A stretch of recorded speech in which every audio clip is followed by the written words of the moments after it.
This is going to be podcast style. I didn't make any screen caps or anything to show for visuals. But I was sitting here Sunday morning thinking about what I could do. I haven't been reading very much. I've been kind of scatterbrained and kind of ADHD and preoccupied with stuff that I'm doing, paperwork and things that have to get done in the end, and for various reasons that are kind of too boring to talk about. But it's really got me distracted, so I've been doing walks and things, and I had to look up a movie I'd seen recently, so I thought, what the hell, I'm just going to rattle off all the movies I've seen this year and maybe talk about a few of them. I make a list of everything, and I'm thinking about doing something with those lists, but we'll see. So this is kind of a trial run for that, I guess. So I've watched 55 movies this year. I'm not going to talk about each one in detail. Let's hope. You hope. But I'm going to rattle off the titles and try and remember to put them in the comments if any of them sound interesting to you, but here we go. First off was Meet Me in St. Louis, 1944, which is a musical starring Judy Garland, directed by Vincent Minnelli, who was either her partner then or would later be. They're the parents of Liza Minnelli, if you care about any of this. It's based on a series of short stories, kind of family-oriented short stories from Saturday Evening Post or the Collier's or one of those type magazines, similar to the movie Life with Father. The reason I watched it is just, it's a classic I'd never seen, and I've kind of seen a lot of the old musicals at different times in my life, but this one attracted me because it was released in 1944.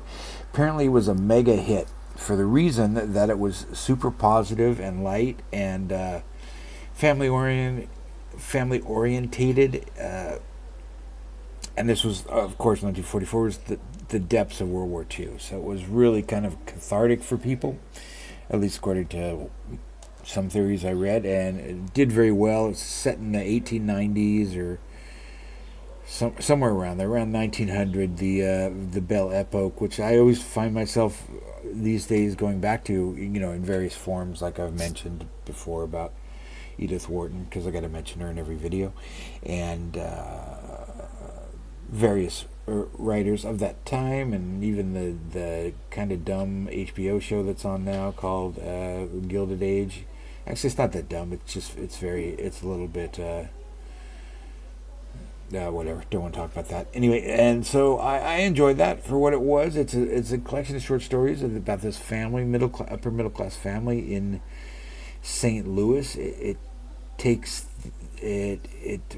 basically has a very loose arc, where the different girls, the different daughters in the family have different, boys they like or whatever, and there's different problems going on in the neighborhood, and so opportunities to sing songs and just see about sort of domestic life in those days, with the general arc that the dad has decided to move the family at the end of the year to New York, and nobody wants to go except the dad, but he really thinks they need to go to New York so he can take a promotion, so he can extend his career. And it's good if you're in the mood for something wholesome and nothing bad happens, and you like musicals and corny stuff. It's good. So now we go to the other extreme. The next movie I saw was The Gorge, which came out in 2025. I think I might have even talked about that. It's one of these movies that right away when you see it, you go, this is one of those blacklist scripts. I think the blacklist where they there's a podcast and a website where they talk about these great unproduced screenplays, but they always turn out to be really high concept and absurd. And this one is what's her name? Anya Joy Taylor, I think her name is. Oh boy, she's in everything. And Miles Teller are in it, and there's this absurd sort of situation where every year Sigourney Weaver on the U.S. side and somebody else on the Eastern Bloc side send one sniper super soldier to this gorge in Eastern Europe to watch it and make sure nothing comes out of the gorge, and the first half is pretty good. When they keep it vague, it's good. And it's, it's a couple different genres mixed in because, of course, Anya. Is it Anya Taylor-Joy? I should look it up. Who cares? And Miles Teller, since, they're kind of falling in love across the gorge and they're communicating, which they're not supposed to do and all that. All that stuff's great. That's kind of like one of those movies where just two people are thrown in a...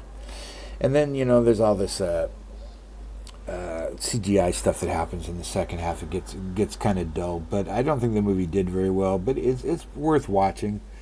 It's worth turning off halfway through also, but whatever. Then the next movie I watched was Companion, also 2025.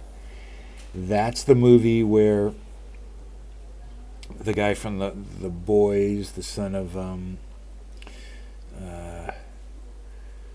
not gonna. I got to stop trying to remember names because I'm not going to get them. But I know all these names. I just can't bring them up in blind like this. But...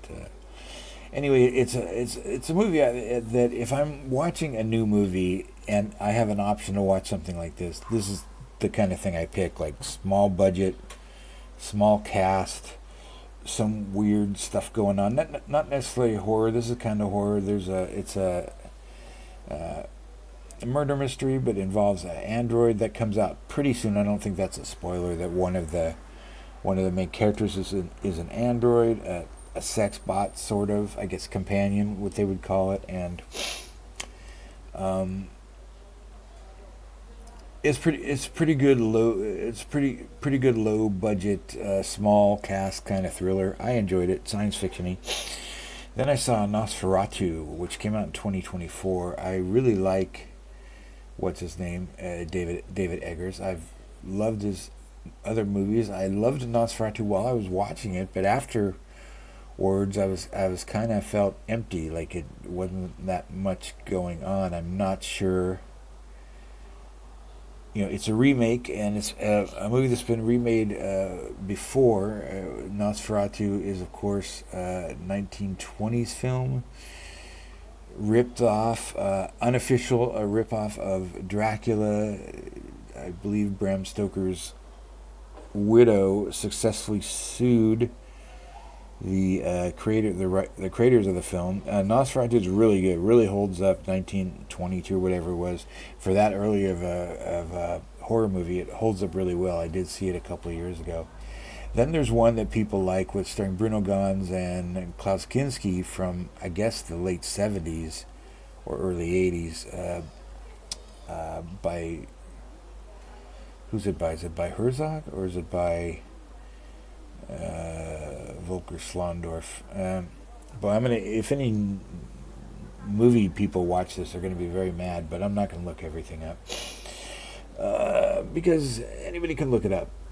It's just I'm gonna try and use my memory. This is a memory test, and I'm failing so far. But anyway, I'm not the biggest fan of that Bruno Ganz, Klaus Kinski one from the German language one.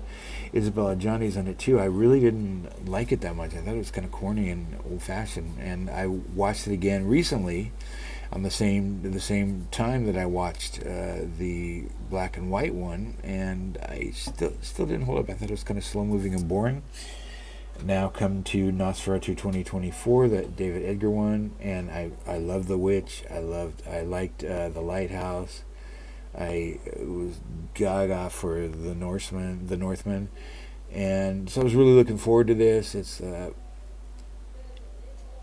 didn't care for it that much, so looking back, it really didn't stick in my memory. I enjoyed it while I was watching it. It's got Johnny Depp's daughter in it. It's got everybody's kid in it. No, I guess it doesn't have it's got a Sarsgaard in it, and it's got Willem Dafoe in it. He's the best part. He plays the sort of who would be the Van Helsing character, I guess. But this stuff's all in the public domain now, so they're free to rip off Nosferatu, which is a rip off of Dracula. It's a variation on Dracula. Anyway, then I watched. Okay, now I have to explain myself. I watched Madam Web 2024. A lot of the movies that are coming up here, I watched just because they were talked about on a podcast called "How Did This Get Made," which is Paul Scheer and June Diane Raphael and who's the other dude? Who do a podcast. They've been doing it for years. They're comedians, improv people, where they take a movie that's got problems, or a bad movie, or a forgotten movie, and make fun of it for an hour and a half. But they do it in a loving way, and it is a really great podcast. I'll link to that. But it can get kind of exhausting because it's like every 2 weeks I think they do one. It's another bad movie. But I did listen to a bunch of them this year. And they do some of the bad Marvel movies. They always do the Sony horrible Spider-Verse movies, the bad ones like Madam Web, which I have to admit I didn't really hate that much. Might have hated it if I'd paid to go see it at the theater. Usually what How Did This Get Made podcast will do is they'll pick movies that are easy to find. Anyway, I probably didn't pay for this, let me put it that way. I kind of felt like the actors gave it their all. And it was just it was a bad way to do a superhero movie. Like, one of these hero movies, it feels like was made by people who don't want to make a superhero movie. There was so many dropped threads in this movie, and a very uninteresting antagonist. But the part I liked was Dakota Johnson, who's Madam Web, except she's not. I mean, it's nothing related to the Madam Web characters in the books. I guess slightly similar power, and it's all and she gathers and she becomes the protector of all these other Spider Woman adjacent characters. Like, none of the, there's a little sort of preview where they all wear their costumes, and apparently this is all going to happen in the future, though none of them wear their costumes. It's really about Dakota Johnson with her emotional issues with her mother and stuff. This is very, very modern comic book movie stuff. Everybody's dealing with their trauma, their past trauma, because that's what we like in our popcorn entertainment, I guess.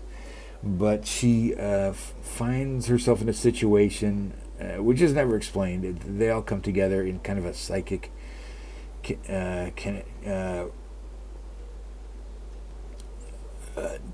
series of coincidences that are never explained and never explored.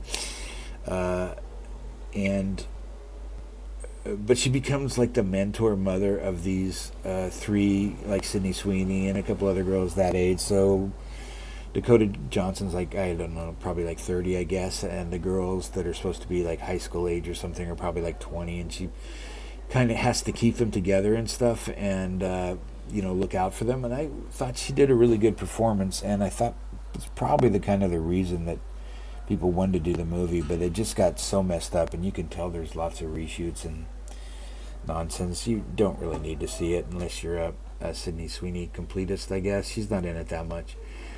Nobody's in it that much because it jumps all around all the time, and there's a really dumb tie-in to Peter Parker at the end, which is this lady just wanted. Anyway, then I watched Shattered, 1991. I assume that's something that I watched for that podcast, so I don't remember it. Then I watched Doppelganger in 1993. Don't remember that. Eye of the Beholder, 1999. I don't remember that. The Wraith, 1986, which is a ripoff of High Plains Drifter, starring Charlie Sheen as the Wraith, or the embodification or something of a person who's been murdered by a gang in a small town and comes back to take revenge on the town. It's just watch High Plains Drifter. It's much better. Then Timecop, 1994, which was a Claude Van Damme movie, which I wanted to see when it came out even, but I just never got around to it, and it's got some really stupid time stuff in it. They could have done so much better. They didn't really think stuff through, but it's forget it. Then Communion, 1989, which is more my kind of bad movie. It is so terrible. Starring that guy who's in things. It's based on the Whitley Strieber novel, memoir novel about alien abductions that he apparently experienced, and Christopher Walken plays him in the movie, and they clearly let him improv a lot. He says nonsensical stuff in this movie all the way through, and I believe I even researched that, or it was on the podcast, that they let him improv, and it's just nuts. A movie to watch. It's just so silly, and Whitley Strieber and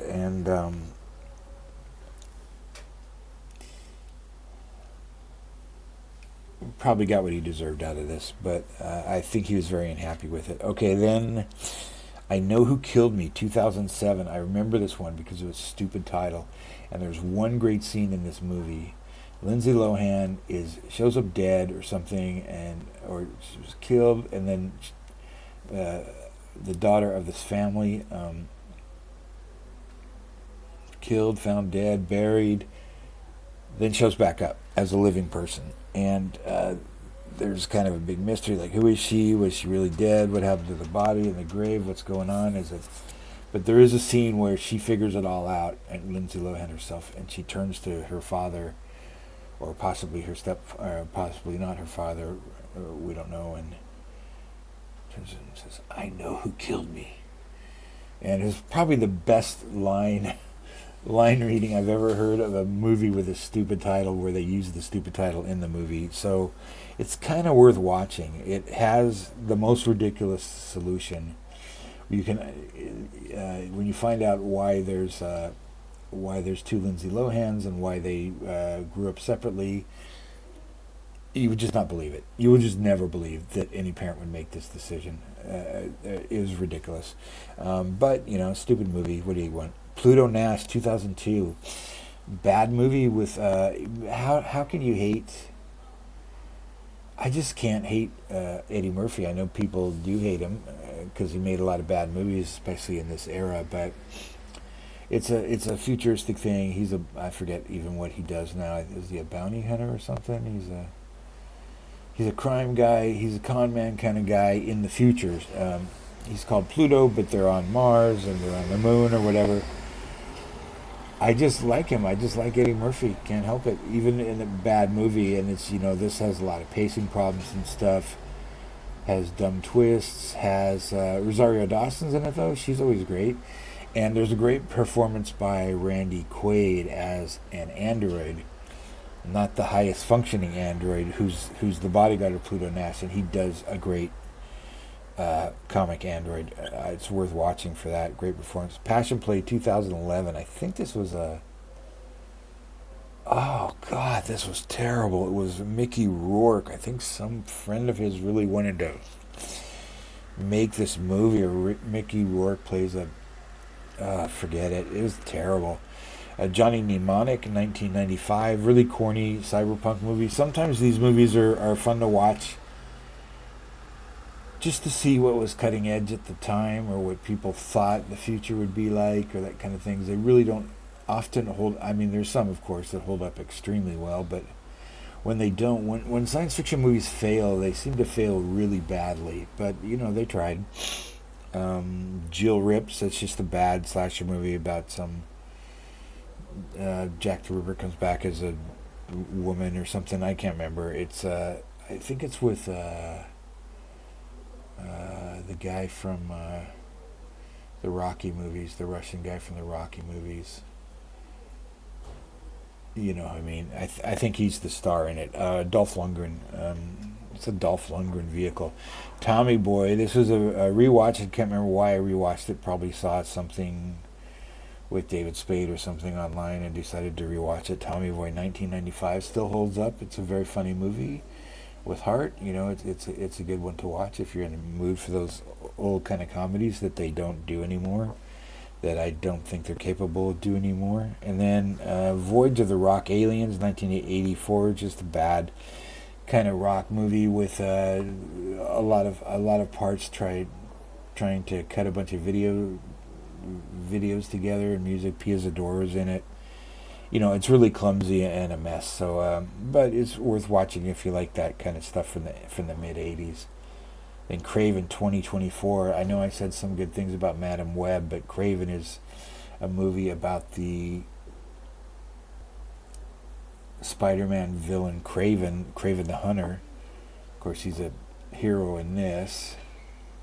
Is terrible. It makes no sense. In fact, half the movie they were in Siberia, and I didn't realize that they weren't in Africa until I listened to the podcast later, because he's got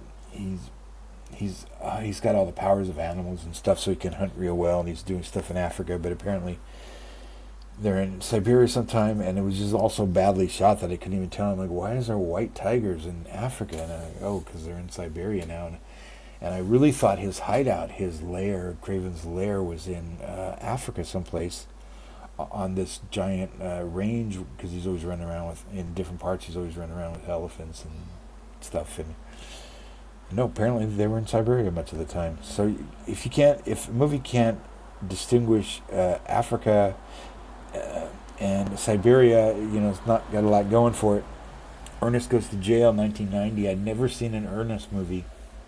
It was pretty good in a very stupid way. These movies are extremely low budget and silly and retarded and everything you could want, everything you would think in an Ernest movie. He plays two characters in this one. He's the look-alike of a corrupt criminal, a very dangerous criminal, who then escapes and takes his life, and so you get to see Jim Varney do different kind of acting, and he's pretty good. Tuff Turf, 1985, is a movie about these two. It's a vehicle for these two bodybuilder type guys, or twin brothers, who I think had a karate school or had a gym. In LA, and had celebrity clients and managed to get into a couple movies, and they kind of have a little charisma with each other. They're kind of funny, but it's just a really bad 80s movie, even though it came out in 1992. The Luckiest Man in America, 2025. This is based on a quiz show scandal, and I'm a sucker for movies that are based on quiz show stuff I've seen. Of course, the best one, I only know of three, but the best one would be Quiz Show, directed by Robert Redford, long time ago, starring John Turturro and other people, and I think who plays the other contestant. Anyway, that's the famous quiz show scandal. Good time to rewatch that, to see Robert Redford as a director. Some of his best work. He wasn't in that one, but I think Ralph Fiennes was in it too. John Turturro does a good performance in that. That's not what I'm talking about, though. Then last year there was a movie called Woman of the Hour. I think it was called. Starring and directed by Anna Kendrick,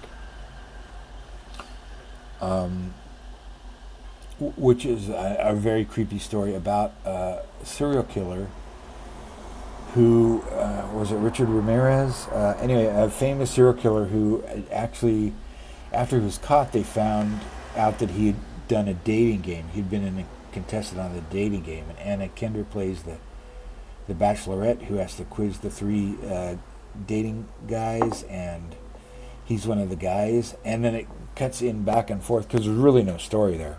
He wasn't caught because of that. That only came out later. He didn't threaten anybody on the show, so they had to fictionalize a bunch of stuff to make the dating game part more interesting. And Tony what's his name? Tony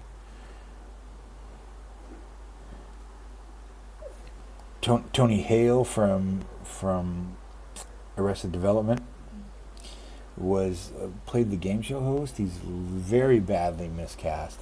I'm sure anybody would want to work with Tony Hale because he's such a great actor, but they wanted to make the host a slimy creep, because everybody in the movie has to be a slimy creep except for Anna Kendrick, who gets her career aspirations destroyed and leaves Hollywood at the end of the movie. But the other parts of the movie are the actual serial killer parts, and they're very effective, very disturbing, but I think the gimmick ruined the movie. Anyway, what I meant to talk about was The Luckiest Man in America was based on was another scandal that happened in the 70s, a semi-scandal about a show called The Joker's Wild.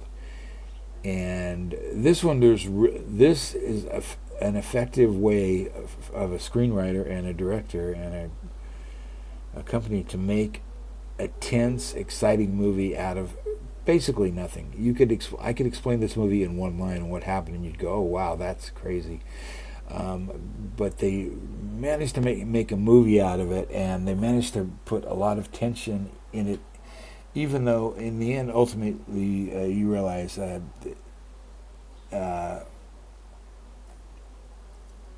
it's all going to be okay.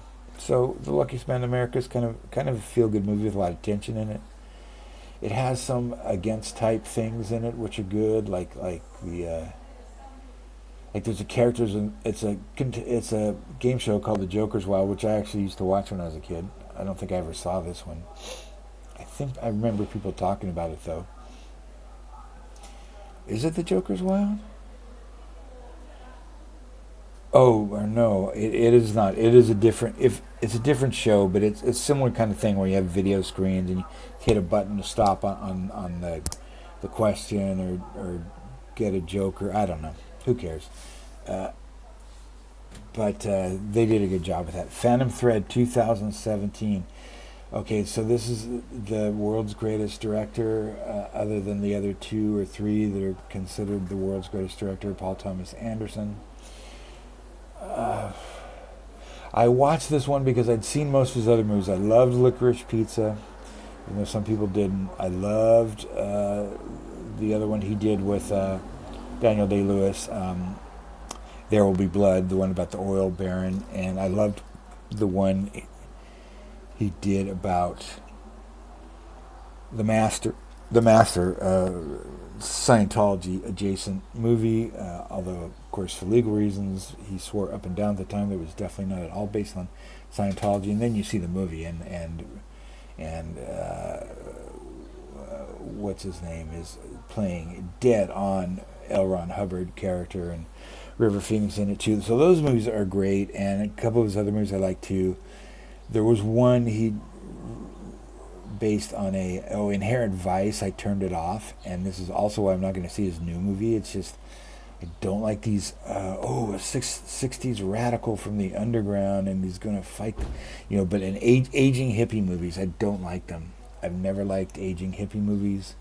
If it's in the hippie era or whatever in the 60s, it's fine, but it's when these people are a decade later and they got their handlebar mustaches and they got their grimy clothes and they're living the anarchist. I hate those movies, so I turned that off about a half hour in, which I'm not even going to attempt to see his new movie, one thing after another or something with DiCaprio, because it looks like the same thing. But Phantom Thread is, I believe it's the original screenplay, again, is Daniel Day-Lewis, 2017. He plays this really irritating genius kind of guy who makes expensive tailored dresses for wealthy women, and he's very arrogant, and he's very set in his ways, and he kind of dominates his whole his whole world, and he's got his whole world set up with his sister, who has to do all his mundane tasks and also protect him from other people, and he's like has to break up with his girlfriend for him at the beginning of the movie, and then he gets another girlfriend, and for a while it's interesting. For a while, it's very well shot, of course, and everything, and this is like a 5-act movie where they forgot to film the 4th act or something. I feel like watching it that PTA had definitely wanted a certain conclusion, definitely wanted a certain sort of Munchausen by proxy thing to happen, wanted Daniel Day-Lewis's character to be okay with it. I guess I'm really spoiling this, but didn't really get there for me. It's just like, okay, it's like we're moving along in a certain path, and now I'm just going to decide that these characters are going to act a certain way, so I can have this kind of messed up ending, this twisted relationship. But it just doesn't build to it. It just kind of comes out. I mean, I understand why his young girlfriend, his paramour or whatever, who was a waitress that he picks up and moves into the house and sort of controls her life. I'd understand why she does what she does. I don't understand why he goes along with it and why he enjoys it and it becomes a fetish for him. That I didn't understand. And I don't think it's there in the movie. On the Line, 2001. On the Line, 2001. Don't remember it. Maybe some kind of drumline movie or something. Who knows? Dreamcatcher, 2003. This is the worst. This movie is so terrible. This is a self-parody, apparently. It's based on the Stephen King novel. I haven't read the novel. Apparently this is pretty faithful, though. This is the novel he wrote after his accident, and he was on a lot of pain medication, and it is like a mashup. This is like an AI script. If you took all the Stephen King tropes, Stand By Me, The Body, everything that has a bunch of guys looking back on some weird thing that happened in their past and trying to put it all together, and it's just awful. It is just a mess. And one character who's played by an English actor, I can't remember his name at the time, but you'll know him when you see him, gets possessed by an alien, and so he has an American accent when he's himself, and then he gets possessed by an alien from outer space, which makes him speak in his natural British accent. Because why not? Sinbad of the Seven Seas, 1989. This is a bad. It's got some interesting parts. Not really. It's like a really bad 80s Lou Ferrigno movie where he plays Sinbad. It's got nonsense in it. Batman and Robin, 1997. I think I only watched this because I'd never seen it. It's awful. This is the one with George Clooney and Poison Ivy. I probably watched it for Uma Thurman, to be honest. And she's not bad in it. She's good at playing an over-the-top character, and it's the nipple suit Batman. It's really... And there's an awful origin story for Batgirl that kind of negates everything else that's ever been in any of these Batman movies, because she just becomes Batgirl overnight with the help of Alfred making her a costume. But other than that, she's all, forget all the training and all the, whatever. It's not a good movie. The Coffee Table, 2022. This is a Spanish movie. I'm not sure it's... I guess there's a dubbed version of it. It is very dark and depressing about a terrible accident that happens to this young father when he's home alone, and he's kind of in shock. And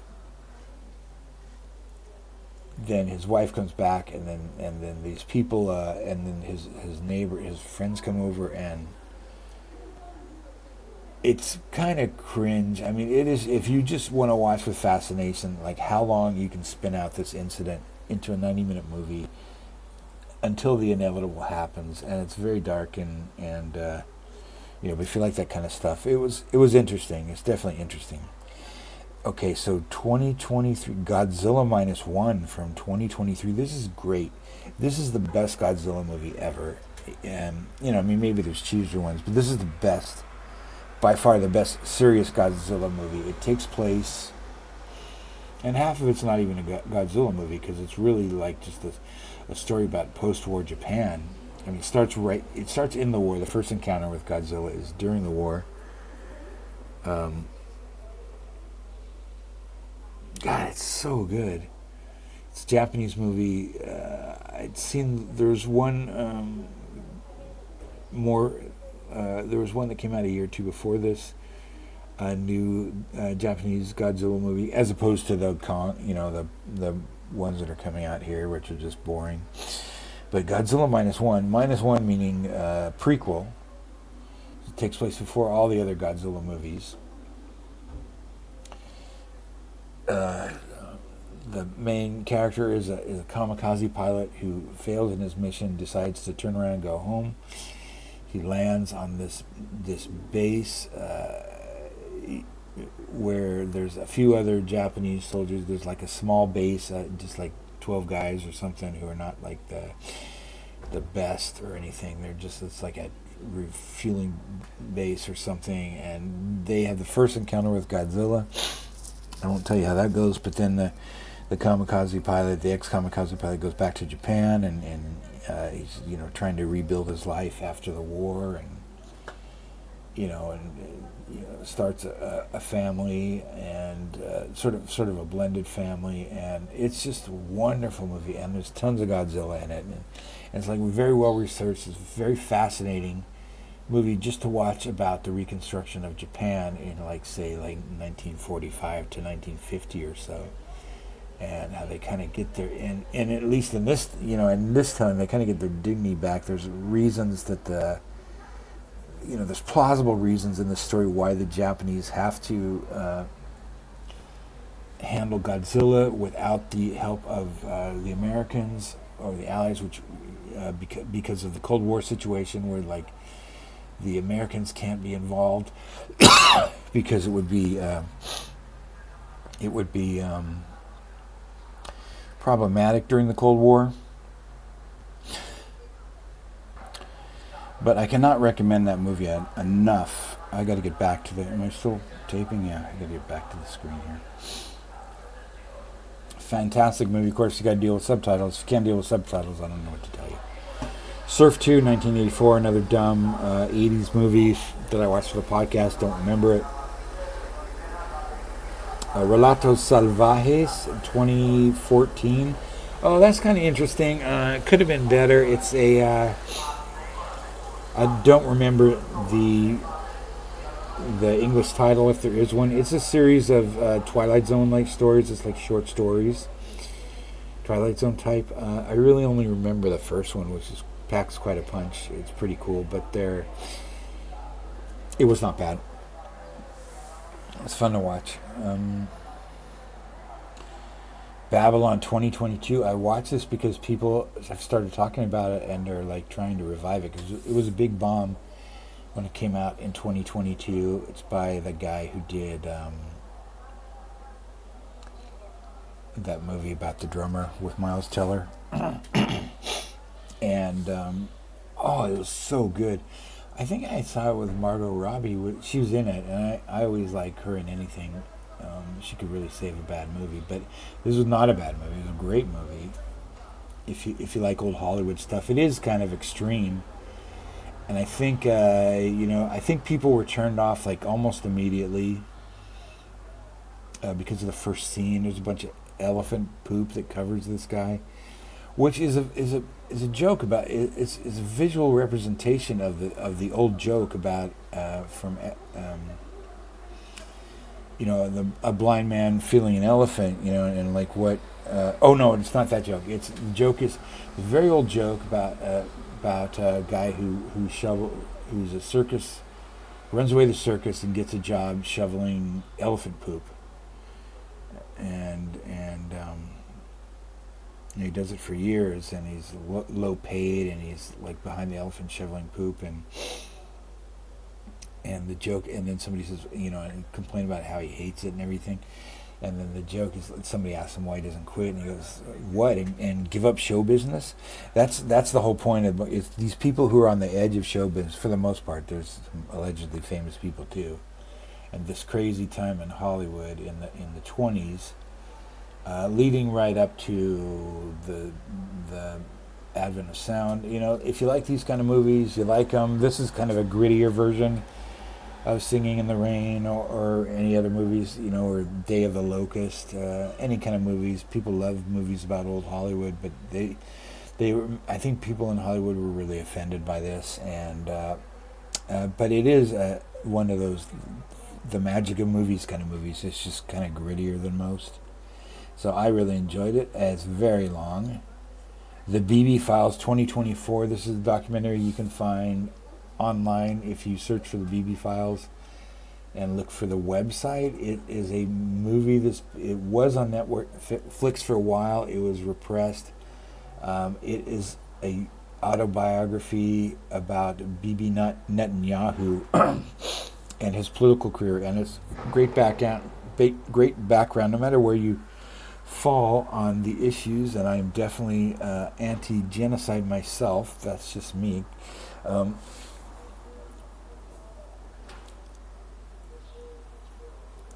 what I'll say about, well, let me approach it this way.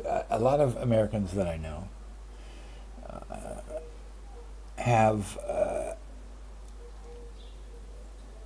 a simplistic view of the leaders of the other world. I think many people, I've talked to people like this, who are genuinely surprised to know that other countries actually have corrupt and unpopular leaders. And I'm talking about in the West, and Israel's part of the West, definitely. We the people who don't like Trump don't like him. They think he's corrupt. The people who don't like Biden think he's corrupt. I would say that they're both corrupt. But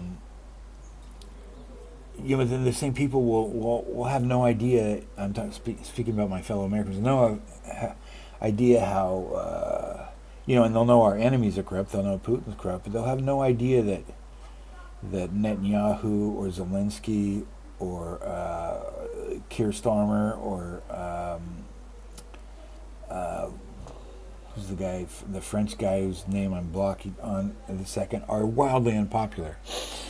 And for good reason. So if you're interested in what kind of person Bibi is and what kind of allies he has in Israel, and how there are many, many people in Israel that are vehemently opposed to the direction he's taking their country, it's worth watching. He's basically doing everything he can to stay in power, because as soon as he's out of power, as soon as he loses an election, he's going straight to jail. As soon as his party's out of power, because he is such a crook. And it doesn't have. I'm not even talking about human rights or anything like that. You'll see if you watch the movie. And of course, you can do other research to see how much you believe it. But anyway, it's enough about that. La bestia, debe, morir. Okay, 1952. The Beast Must Die. I was frankly a little disappointed in this movie because it's got such a great title. I believe it's based on a novel. It is a guy whose son is killed, and he seeks revenge on the killer of the son. And it was just okay. It's not really a thriller. It's not really a tense thriller. It's kind of more, I want to say breezy, but I don't know. But it doesn't live up to the title. It is a huge classic of 1950s, the golden age of Mexican cinema, but it's not one of my favorites. Then I started reading stuff for videos I did before. I started watching stuff for all those Planet of the Apes videos I did, which everybody loved so much, and people keep begging me to make more of. No, they did not. So I watched all 4 Planet of the Apes sequels, the early ones, the Beneath Planet of the Apes, Escape, Conquest, and Battle 4, which I didn't even write down. Okay, I just remembered that I watched it. And Ghostbusters 2 I watched because I reviewed that novelization, and it's a terrible movie. I think I was right back in the 80s when I would never go see sequels to anything. I would just no, the first movie's good. Why? They're going to mess it up with a sequel. So I haven't seen many of the 2 movies. I saw the second Indiana Jones movie, but I didn't like it as well as the first, so I didn't even see the third one. I should probably just watch that because I love Sean Connery. Who doesn't? And it brings Catherine. Does it bring her back? I don't know because I haven't seen it. Okay, Ghostbusters, Night Slaves, 1970. Probably some. Oh, I think that was a TV movie. A TV movie based on a science fiction story or something. Oh, I sort of vaguely remembered it now. You can find a lot of old TV movies from the 70s on YouTube free, and they're pretty good because they were making really exploitation movies. But it's this couple or a guy, I can't remember if it's a couple or a guy. They go to a small town and find out everybody's like a zombie at night, but they have to go work in this factory. So basically, I'll just spoil it for you. You're not going to go watch it. But these aliens have crash landed on Earth. They decide to take over the minds of the people who live in this town to use them as slaves to rebuild their spaceship. And I think the ending is you could have just asked. I think that's how it ends. I don't remember. But that would have been a good ending for it. Let me say that's the ending. Okay. War of the Worlds 2025. Oh, truly, people were doing a ton of. This is the Ice Cube War of the Worlds remake. People were doing tons of trolling videos calling this the greatest film ever made, kind of thing, because it is so bad. It is like it'll make you mad bad. It's so bad. It was filmed during the pandemic, which means and then it didn't come out till this year. I don't know why Amazon bothered to release it at all. They couldn't have spent much money on it.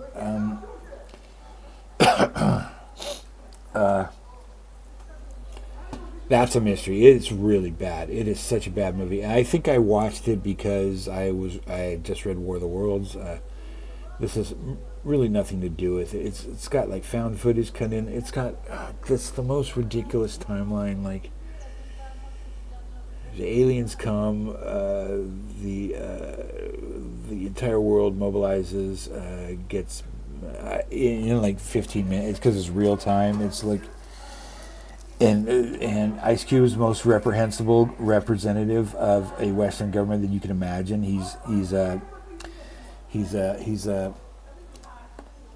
terror watch kind of guy in the government, but he spends all his time, using government resources to spy on his own children and do this. And it's got like the dumbest surprise of all time because he's trying to hunt down this terrorist, and as soon as and the terrorist gets away, and as soon as the terrorist gets away, you're gonna know who the terrorist is of the available characters. Sorry for the coughing. There's people just in it because they were available during the pandemic. I guess to be fair, they didn't have very long to write this because if they had. This is not a movie they would have made this way before the pandemic. This was just to keep people working because everybody's in their own scene, everybody's looking at their own screen, a body cam footage or whatever. But so they probably threw the script together pretty fast too, and then they never released it, which was probably the smart thing. I don't know why they released it. Superman 2025. Okay, this was not bad when I watched it. I kind of like that new Lois Lane. Got a crush on her. Always liked her anyway. Who's that woman who plays Lois Lane now? She was the marvelous Ms. Maisel, which I didn't watch much of, and she had some other show. Lois Lane. And one other thing about this movie, my God, this Lois Lane actress, 2025. Rachel Brosnahan, and she is either the best actress in the world, or she was so in love with David Cornsweet. So in love with. When you see they have a couple intimate scenes together, not intimate, but kissing or hugging or whatever. And man, she is into that dude. It was kind of sweet to watch. So, and it's got all that James Gunn humor in it. Way too much of that stuff. That stuff has got to stop. But he was good. David Cornsweet was good. She was good. Mr. Terrific was good. All the actors were good at delivering their one-liners. I didn't really care for Lex Luthor. I didn't think he brought really much he didn't really bring his game. It's that guy who's in everything, James, whoever, doesn't matter. You know who he is if you've seen this, but I keep losing the page here. I think my mouse is dying. I gotta get a new one. We're almost done though. Maybe I'll put this. Maybe I'll call this movie reviews to sleep by or something. But I'm almost done. Superman. Then I think I talked about this already. Streetcar Named Desire, 1951. I really have the contrarian. A view that Marlon Brando is not great in this movie, that he's very mannered and it's really not a good, in my opinion, advertisement for the method, the acting method. But then again, I think everybody except Scarlett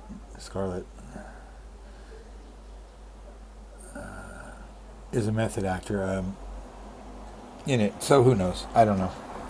It's a really good movie, though. It's very well made. It's Elia Kazan. This is where a director helps. It helps have a good director. You don't have to care about his politics or anything, or his behavior. But as they shoot this movie, they kept shrinking the size of the set to make it more tense. It's mostly set in the apartment of the Kowalski family, the Kowalskis, Stanley and Stella Kowalski, and Stella's sister comes to visit them, who's a crazy lady, and she's living off them, and she's not the ultimate villain, though. She's a very tragic figure in the end. The ultimate villain is Stanley. He's a piece of shit.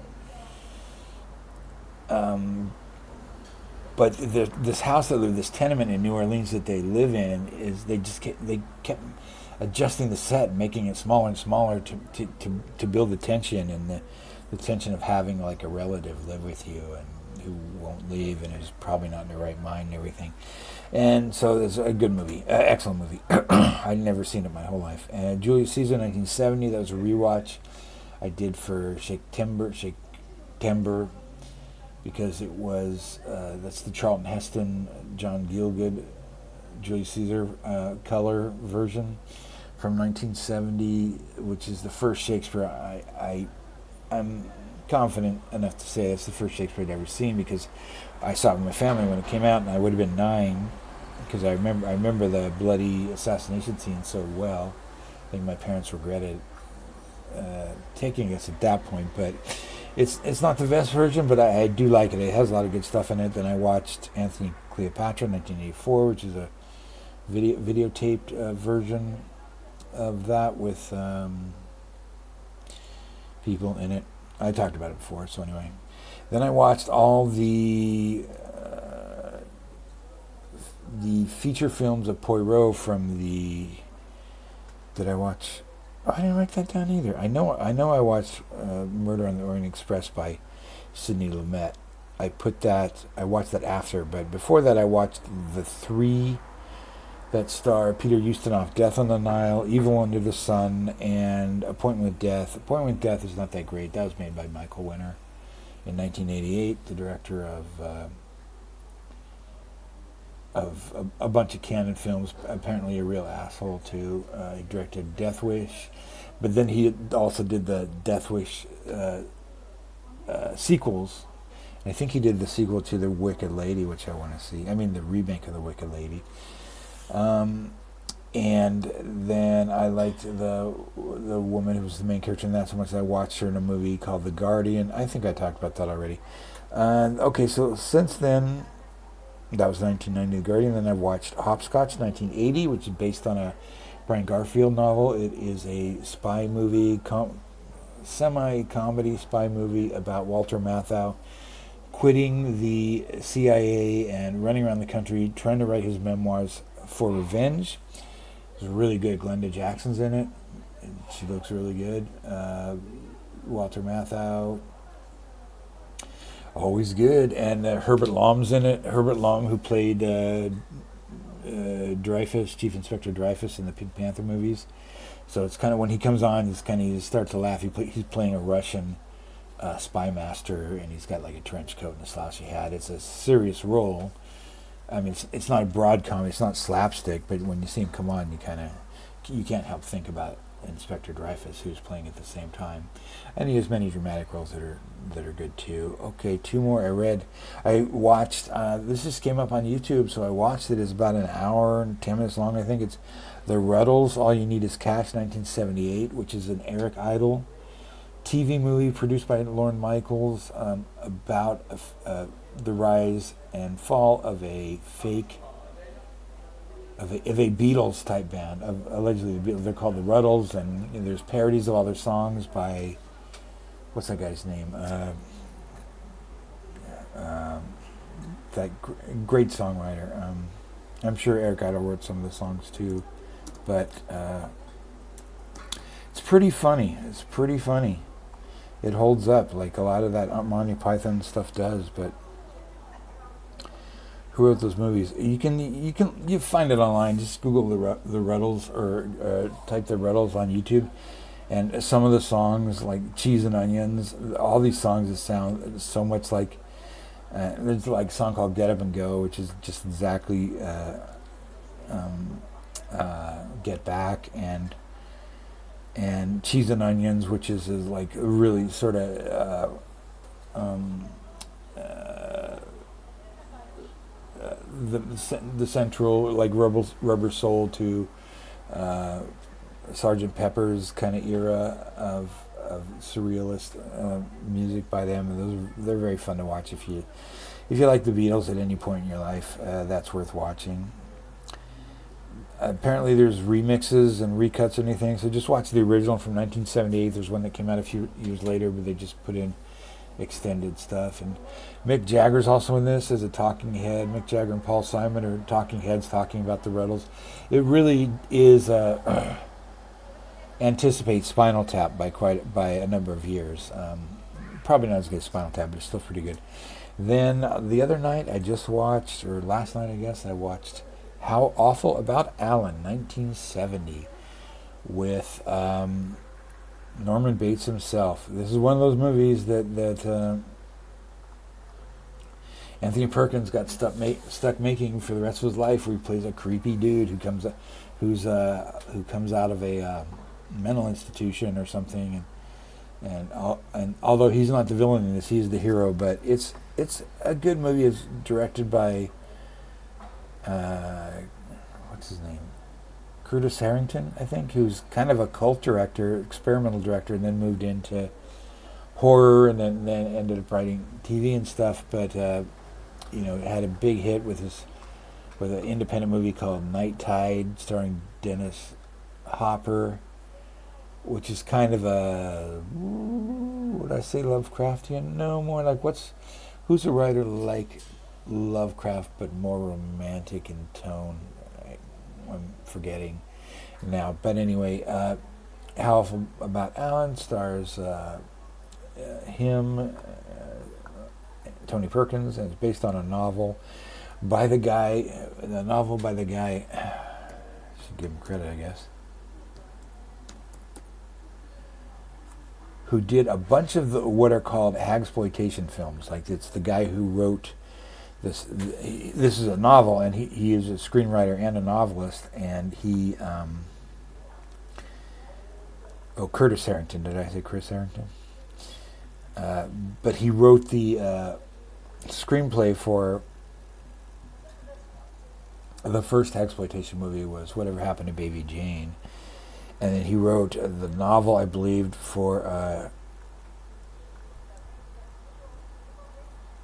the next one that they did, which was, I can't remember now. He also, Henry Farrell is the writer here. They also, after they made How Awful About Alan, 1970, they did a theatrical movie called What's the Matter with Helen, which is another hagsploitation movie that stars Debbie Reynolds and Shelley Winters, and it's just about crazy old ladies living in a house together and killing each other.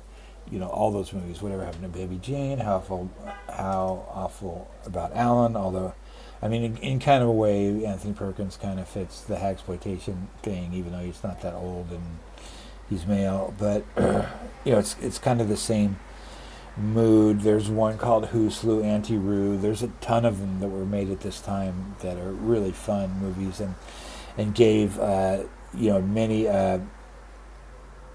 many big name